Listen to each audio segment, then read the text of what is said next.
इस कार्यक्रम के पुण्यार्जक हैं श्री कंवरलाल जी महावीर प्रसाद जी पाटनी, RK ग्रुप, मदनगंज, किशनगढ़, राजस्थान। आओ बाबा पधारो बाबा, आओ गुरुवर पधारो गुरुवर। बोले शांति शिरोमणि गुरुवर आचार्य श्री विद्यासागर जी महाराज की। हमारे सम्मानीय अतिथि से चाहूँगा दीप प्रज्वलन का कार्यक्रम संपन्न करें और उसके पश्चात सभी सम्मानीय अतिथि शास्त्र भेंट करने का कार्यक्रम संपन्न करेंगे। और आइए हम और आप जिसकी प्रतीक्षा थी, चातुर्मास के पश्चात एक महामहोत्सव की शुरुआत होने वाली थी। कल प्रातः काल की वेला से हमारा ये महामहोत्सव शुभ मुहूर्त में प्रारंभ होगा। प्रातः काली वेलन में यहाँ पर 5:45 बजे इसी मंडप पे, मोहता भवन के मंडप पे प्रातःकालीन मंगलाष्टक के माध्यम से हमारा घट यात्रा, शोभा यात्रा का महानुष्ठान प्रारंभ होगा। 5:45 बजे यहाँ पर अभिषेक, शांति धारा और उसके पश्चात घट यात्रा, कलशों की शुद्धि, सकलीकरण का कार्यक्रम होगा। और उसके पश्चात परम पूज्य मुनिवर के सानिध्य में घट यात्रा से श्री की शोभा यात्रा तक का महामहोत्सव का आगाज होगा। प्रातःकालीन बेला में 5:45 बजे से अनुष्ठान प्रारंभ होगा। 7 बजे परम पूज्य मुनिवर के सानिध्य में घट यात्रा, श्री की शोभा यात्रा निकाली जाएगी, जो नगर के मुख्य मार्गों से होते हुए विजयनगर पहुंचेगी। और वहां पर ध्वजारोहण, मंडप उद्घाटन, मंडप शुद्धि, सकलीकरण आदि का कार्यक्रम संपन्न होगा। और कल ही प्रातःकाल की वेला में सभी के लिए सूचना है, कल प्रातःकाल की वेला में ही सिद्ध चक्र महामंडल विधान की पहली पूजन प्रारंभ हो जाएगी। इसलिए आप सभी मंडल पुण्याजक इंद्रदानी, सावन इंद्रदानी सभी से निवेदन है कि जो इंद्रदानी के वस्त्र आभूषण आपको प्रदान किए गए हैं, उन्हीं वस्त्रों में शुद्धि के वस्त्रों के साथ मोहता भवन में उपस्थित होना है। 5:45 बजे यहाँ से शोभा यात्रा प्रारंभ होगी। उसके पहले अभिषेक, शांति धारा, सकलीकरण की विधि का कार्यक्रम संपन्न होगा। इसलिए आप पूरी शुद्धि के साथ आएंगे। और किसको किस मंडल में बैठना है इसकी सूचना आपको व्हाट्सएप में प्रेषित की जाएगी, उसी नंबर पर आपको व्यवस्थित रहना है। आइए हम और आप परम पूज्य मुनिश्री के मंगल उद्बोधन, मंगल प्रवचन का लाभ हमें आपको प्राप्त हो। उसके पूर्व आइए हम और आप परम पूज्य मुनिवर के श्री चरण नमन करते हुए आशीर्वाद प्राप्त करेंगे और निवेदन करेंगे मंगल प्रवचन के लिए। दोनों हाथ जोड़ लेंगे, मेरे साथ दोहराएंगे, बोलेंगे हे मुनिवर नमोस्तु नमोस्तु नमोस्तु। बोले परम पूज्य मुनि श्री प्रमाण सागर जी महाराज की। ओम घड़ी रखे थोड़ा। सभी लोग अपने दोनों हाथ जोड़ ले और मेरे साथ महामंत्र के स्मरण के लिए बैठो, खाली कर दो जल्दी, अपना मानस तैयार करें।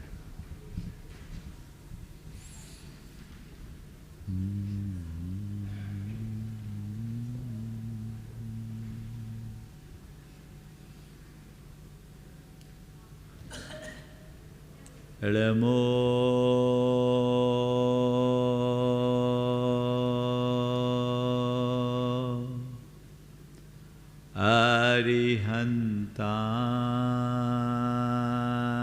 अरिहन्ताणं, नमो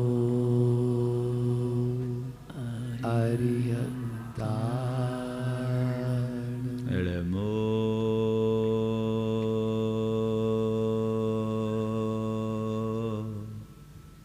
सिद्धाणं, नमो सिद्धाणं, नमो आयर्याणं, नमो आयर्याणं, नमो उवज्झायाणं,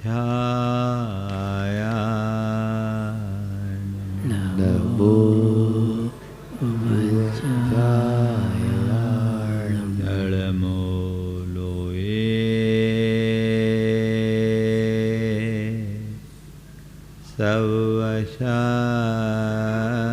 सवशाहुनं, नमो लोये सवशाहुनं, एसो पंच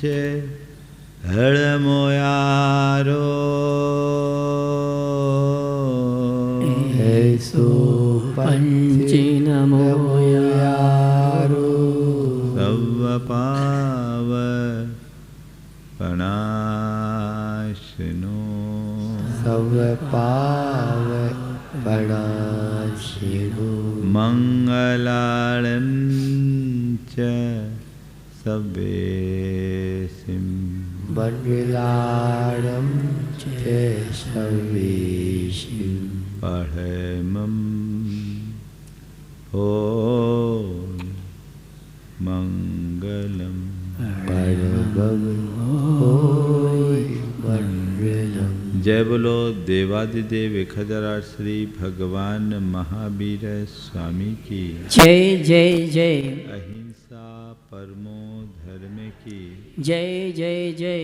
परम पूज्य आचार्य गुरुवर श्री विद्यासागर जी महाराज की जय जय जय। बोले परम पूज्य मुनि श्री प्रमाण सागर जी महाराज की नमोस्तु गुरुवर नमोस्तु।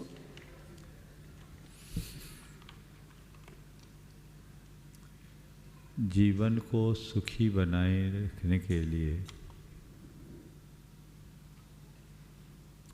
हमें अपनी सोच को सही बनाना जरूरी है। हमारा संपूर्ण जीवन हमारे सोच पर अवलंबित है। हमारी अच्छी बुरी सोच हमारे अच्छे बुरे जीवन का निर्धारण करती है। इसी बात पर हम लोग नित्य विचार कर रहे हैं। सवाल उठता है कि अपने सोच में परिवर्तन और परिवर्तन के बाद उसमें स्थिरता कैसे लाया जाए। महाराज जी, आप जब ये कहते हैं कि अपनी सोच बदलो, लगता है कि हमें अपनी सोच बदलनी चाहिए।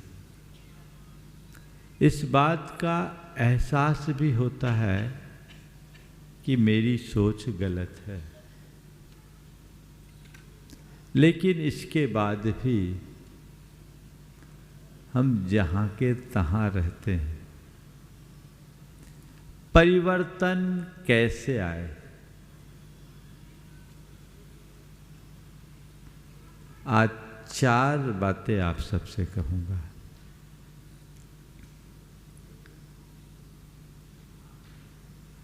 सबसे पहली बात, एहसास। क्या?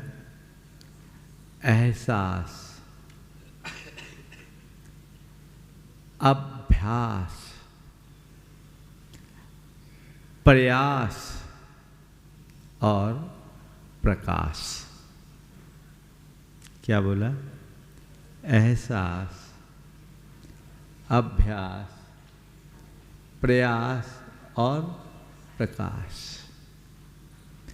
पहले अंदर एहसास होना चाहिए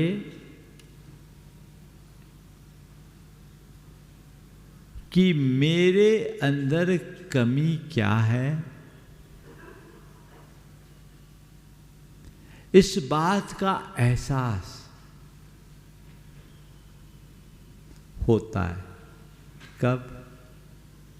जब धर्म क्षेत्र में रहते हैं, तब धार्मिक कार्यक्रमों में सहभागिता देते हैं, तब कुछ अच्छा पढ़ते हैं, सुनते हैं, तब अनायास कुछ घटना घट जाती है, तब एहसास होता है। कई बार लोगों को कहता है, महाराज अब लगने लगता है कि संसार बेकार है, सब छोड़ो। लगता है, एहसास होता है। कब होता है ऐसा एहसास और आभास? तब जरूर होता है जब किसी की असामयिक मृत्यु हो जाती है, अचानक व्यक्ति चल जाता है अपने बीच से सब छोड़ करके, तो लगता है अरे कुछ नहीं धरा संसार में।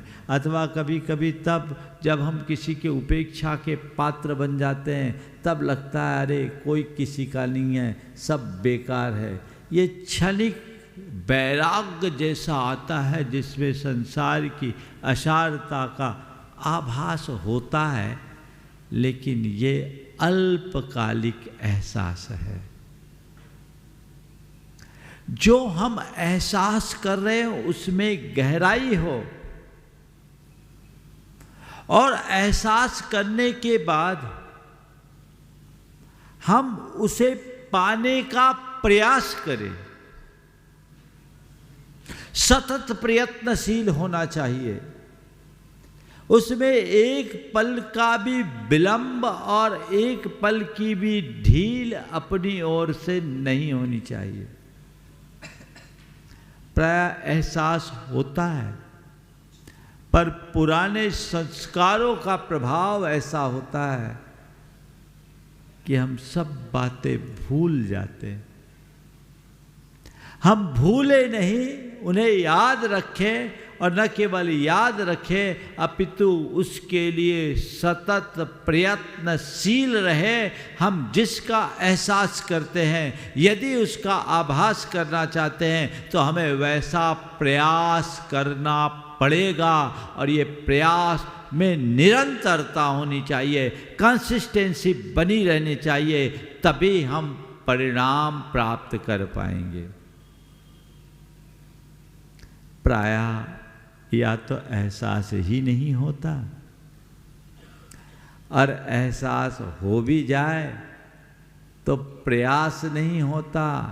कदाचित प्रयास हो भी तो बड़ा शिथिल होता है। शिथिल प्रयास कभी अच्छा परिणाम नहीं दे सकते। हमें अगर वांछित परिणाम चाहिए तो हमें प्रबल प्रयास करने की जरूरत है। ये प्रयास भी तब होगा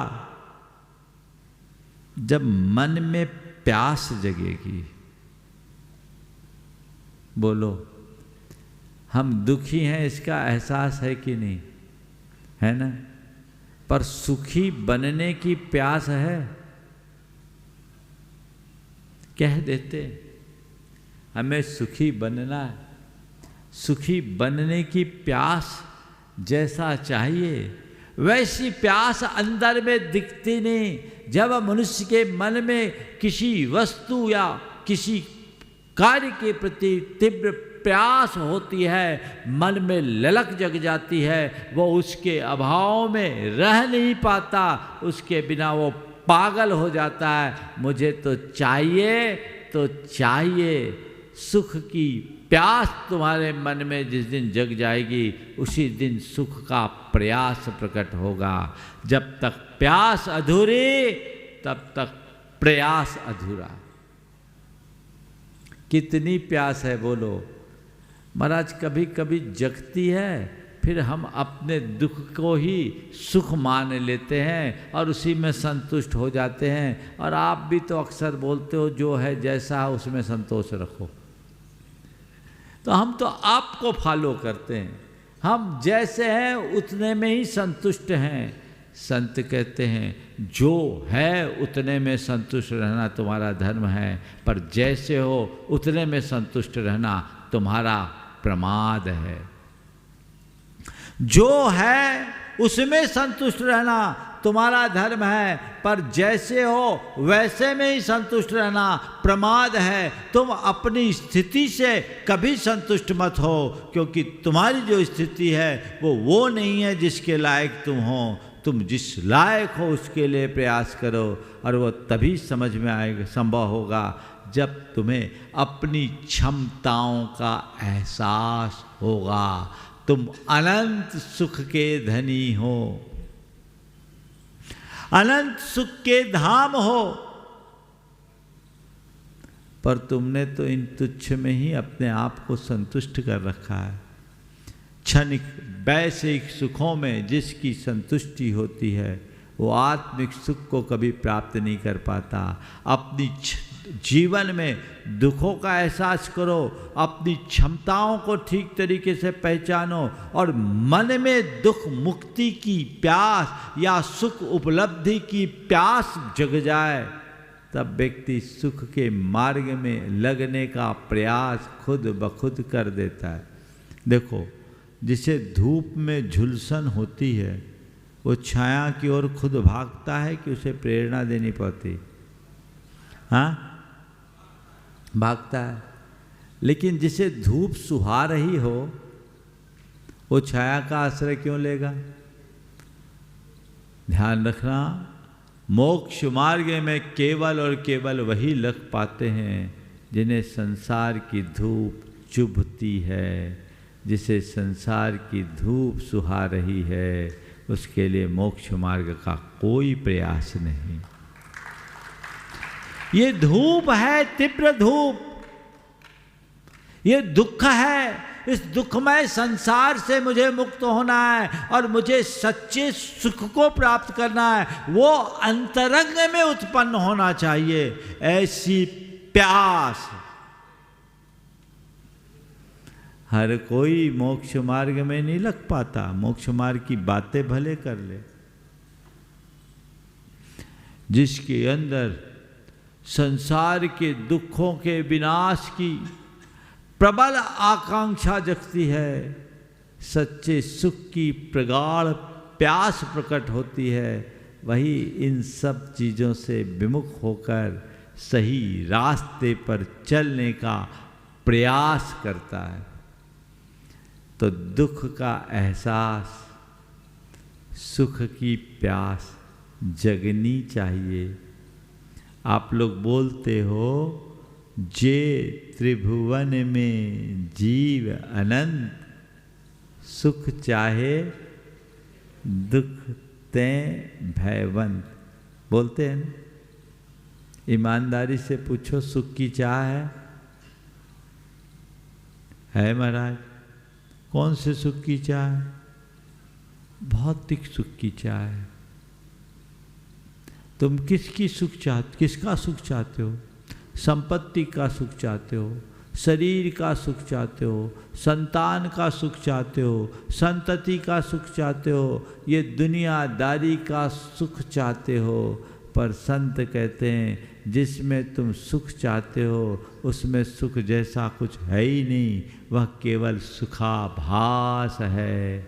सच्चा सुख तो तुम्हारे भीतर है। ये जो सुख है वह सुख भी नहीं, ये यथार्थ दुख ही है। पर तुमने दुख को ही सुख मानने का भ्रम पाल रखा। इसे परिवर्तित करने की आवश्यकता और अपेक्षा है। जब हम इसे परिवर्तित करते हैं तब हमारे जीवन का पथ सही अर्थों में प्रशस्त होता है और उससे ही हम अपने जीवन को सार्थक बना सकते हैं। तो मुझे सुखी बनना है, ये प्यास जगे और तब फिर उस सुख को पाने का प्रयास हो। चले रास्ते पर, फिर ज़्यादा कुछ कहने की और करने की जरूरत नहीं होती। मन में वो भाव भर जग जाए तो जीवन धन्य होता है। और फिर उस प्रयास को अभ्यास के साथ जोड़ो। एक बार हमने सुन लिया, एक बार हमने पढ़ लिया, इतने मात्र से काम नहीं चलता। जिसे हमने सुना है, जिसके बारे में हमने पढ़ा है, उसका बार बार बार बार अभ्यास अपेक्षित है। और जब हम वैसा अभ्यास करते हैं तब परिणाम आता है। बिना अभ्यास के जीवन में निखार नहीं आ सकता। अभ्यास कीजिए। हमारी जो धार्मिक क्रियाएं हैं वो क्या है? ये अभ्यास ही तो है। साधना क्या है? जीवन को अच्छा बनाने का अभ्यास। ये एक प्रैक्टिस है, एक अभ्यास है। जो हमें नियमित करना चाहिए। हम लोग वो अभ्यास बहुत कम कर पाते हैं। हम लोग रोज बोलते शास्त्राभ्यास हो, शास्त्र का अभ्यास हो, यानी नियमित शास्त्र का स्वाध्याय करे। तत्वाभ्यास हो, तत्व का अभ्यास हो, यानी नियमित तत्व की चिंतन करे। तो ऐसे ही जो हम पाना चाहते हैं, जैसा हम होना चाहते हैं, उसका अभ्यास होना चाहिए। अभ्यास से जीवन में निखार आता है। एक व्यक्ति बड़ा गरीब था, उसको खाने के कुछ के लाले पड़ने लगे। रोजगार के लिए गया। एक सेठ ने उसे अपने यहाँ रख लिया, और रखा क्या, उसे एक कुल्हाड़ी दी। बोले एक काम करो, ये कुल्हाड़ी लो और इससे तुम प्रतिदिन जितने पेड़ काटोगे उसके हिसाब से उतने 100 रुपये तुम्हें दूंगा, एक पेड़ का 100 रुपया। पहले दिन उसने 10 पेड़ काटे, 1000 रुपये की आमदनी हो गई। दूसरे दिन कुल 6 पेड़ कटे, समय भी ज़्यादा लग गया, मात्र 600 रुपये पाए। पर तीसरे दिन सुबह से शाम तक में केवल एक पेड़ कटा, 100 रुपया रह गया। वो बहुत परेशान हुआ कि ये क्या हुआ, मैं तो बहुत खुश था कि आज 1000 आए। पहले दिन 1000, दूसरे दिन 600 और आज 100 आए। मेरी ताकत में कमी नहीं, मेहनत भी मैंने पहले की अपेक्षा कई गुनी की, लेकिन इसके बाद भी परिणाम क्यों नहीं निकला। रोता हुआ सेठ के पास पहुंचा। उसने कहा लगता है किसी की नजर लग गई। आदमी के साथ ये बड़ी समस्या है, अपनी कमजोरियों पर नजर न रखकर औरों की नजर की बात करने लगता है। उसे लगा कि किसी की नजर लग गई, ऐसा लगता है। पहले दिन 10 पेड़ काटे, दूसरे दिन 6 और आज तो एक ही कटा। अब कैसे मेरा गुजारा चलेगा। सेठ ने कहा किससे काटे थे, कुल्हाड़ी बदले तो नहीं, कुल्हाड़ी तो वही थी। लगा है कुल्हाड़ी लेके आओ। देखा तो सेठ ने कुल्हाड़ी को उलट पलट कर देखा। बोला आज तो एक काट लिए, कल तो इस कुल्हाड़ी से एक भी कटना मुश्किल। बोले क्या हो गया। बोले देख, तूने कुल्हाड़ी से लकड़ी तो काटा, पर इसकी धार का ध्यान कहाँ रखा। जो जो तूने कुल्हाड़ी का प्रयोग किया, इसकी धार भी कुंद होते गई। पहले दिन इस कुल्हाड़ी की धार तीक्ष्ण थी, इसलिए इसका प्रहार भारी था। दूसरे दिन थोड़ी मंद हुई तो प्रहार कम हुआ, और तीसरे दिन एकदम कुंद हो गई तो प्रहार और घट गया। अगर तू इतना ही केवल प्रहार का ध्यान रखेगा तो कुछ भी परिणाम नहीं निकलेगा। तुझे चाहिए कि प्रहार के साथ उसकी धार पर भी ध्यान दो, यानी इस कुल्हाड़ी पर नित्य धार चढ़ाते रहना चाहिए। तो मैं आप सबसे इतना ही कहता हूं, अपनी इस कुल्हाड़ी को धार देने का नाम ही अभ्यास है, वही साधना है। कुछ भी करते रहोगे हासिल नहीं होगा। धार होनी चाहिए, प्रयास हो, अभ्यास हो। अभ्यास में कहीं कोई कमी नहीं होनी चाहिए, लेकिन अभ्यास रूटीन नहीं, अभ्यास जागरूकता के साथ होना चाहिए। रूटीन का अभ्यास तो बिना धार की कुल्हाड़ी चलाना है, और जागरूकता का अभ्यास यानी कुल्हाड़ी के प्रहार के साथ साथ उसकी धार पर भी नजर रखना है। वो धार बना कर रखे तो जीवन में बहुत कुछ बेहतरी होगी। तो हम